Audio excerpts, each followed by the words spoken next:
Hi folks.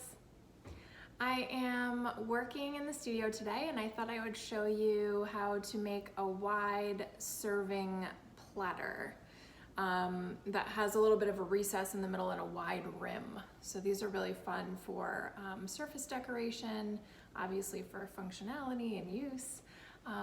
So let's get started.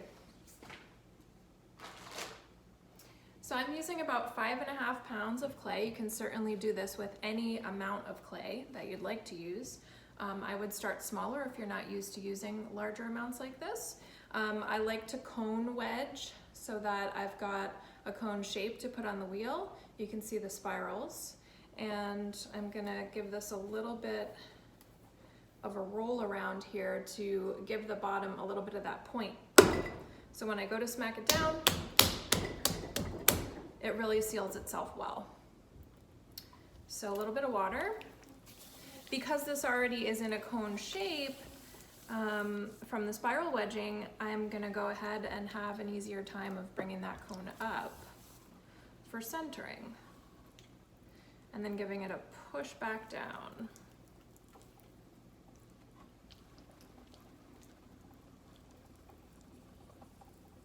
So usually I only do this once. I don't cone my clay several times.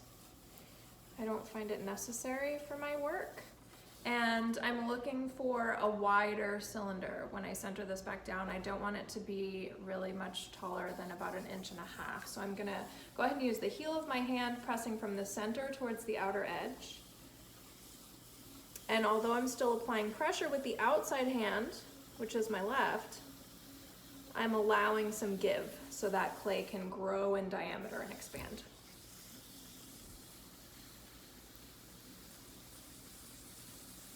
For me and the shape of my hands and my work method, I just find this is the easiest to produce the shape that I'm looking for. And once I have the width that I'm looking for, I'm gonna go back with a sponge, give a little compression. These do, because they're more plate shaped, end up being flat in the bottom. So I want to make sure that that thickness is evened out so I don't get cracks later.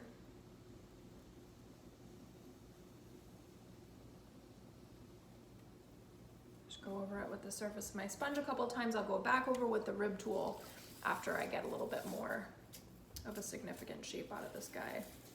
So just a little touch of water around the outside edges, and I'm going to go ahead and start to bring my walls up. The thing I like to stay really conscious of here is making sure that my walls don't get too thin and that they stay sort of in the same thickness from the bottom up to the top.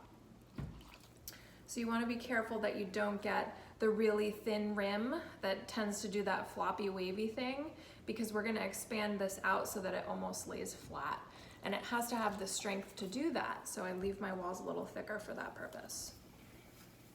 Giving a little press in from that bottom.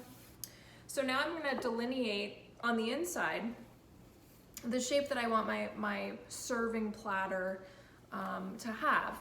And I'm applying some pressure from this outside edge, but I'm also applying a little pressure from the inside so that I can make an actual visual divot in the center of this serving dish.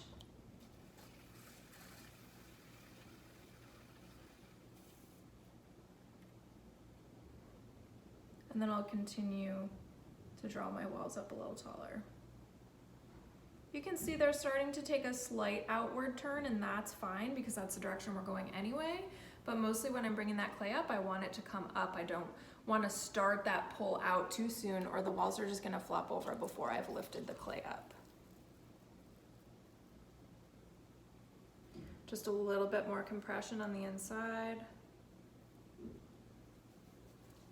And then before I do any flopping over, I'm gonna go back with my angled knife, because it's gonna be really challenging to get under here afterwards when my walls are folded down a bit. So I like to take any excess clay now, give my bat a little cleaning. Again, just paying attention to that rim, making sure that it's sturdy so it can support itself. And then I'm gonna switch to my rib tool. I'm gonna start with the rib tool on the inside of this piece. And I'm using the round side. I make a judgment call depending on you know, what piece I'm working on. I use both sides of this tool, sometimes the flat side, sometimes the round side. But for this, because I've got a slightly curved interior edge where the plate is going to meet the lip or the rim, I'm choosing to use the round side of the tool. Right? So now I can go back and I can start to bring my walls out a bit more.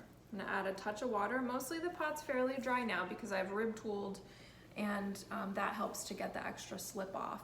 I'm gonna use a supporting finger under this outside edge. I'll try to move so you guys can see well, so that I'm kind of applying a gentle amount of pressure, but giving some support to that wall as I use my top hand to sort of press it out and down. And I'm gonna do this really gingerly a couple times. You can start to see now how I've got that interior edge, right? There's a little bit of a lower divot that separates the serving part of the platter from the actual rim, or the wide rim. And then sometimes I like to switch to the yellow.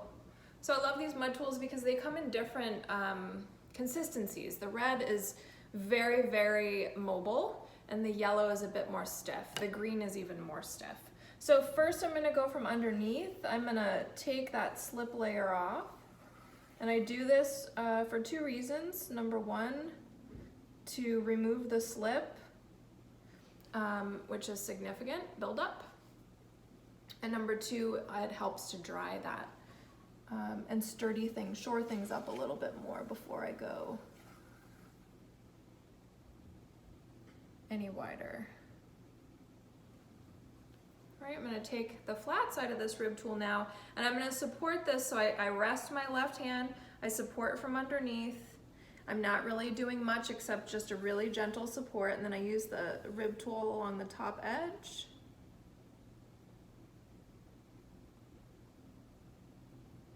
To compress and press that wall over. Right, and that removes another layer of slip from the inside. So the purpose of that underneath hand is just really to stabilize the wall as you're folding it over. When you're folding it over, it's not just down pressure. You want to think more like a hinge. If the corner of the hinge here is here and this rib tool is the door, you're trying to go like this, right? So most of the pressure is happening at the strongest part of that wall where it connects to the actual foot of the platter. And I find that little tip is super helpful. At least it's helped me to remember. So I put less pressure on the more fragile part of the wall or the rim, right? And so now I've got just a little bit more cleanup to do. Just gonna leave this guy really simple because I'm gonna go back when it's time to glaze and add a bunch of design work. So now I need to run a wire under this. I'm keeping it on the bat to dry, obviously, for stabilization reasons, but I want to run my wire so that it will release from the bat when it comes time to trim.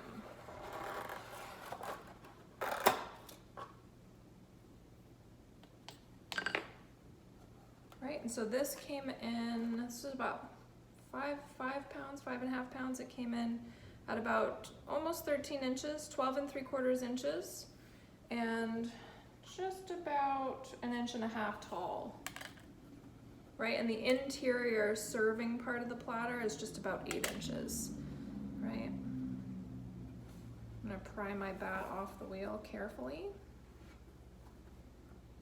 And there you go. I hope you guys enjoyed, just so you can see the underside. When this dries, the walls do tend to want to stand back up a little bit, right? So they will want to shrink back up. So you want to make sure you dry things slowly over time. Don't press them to dry quickly, especially with plates, because plates love to crack also if you haven't compressed them enough or you dry them too quickly. So I hope that was helpful for you guys. Please leave me a comment or shoot me an email at lindsay@theveganpotter.com. Check out my website, theveganpotter.com, and we'll be back with some more tutorials. Take care.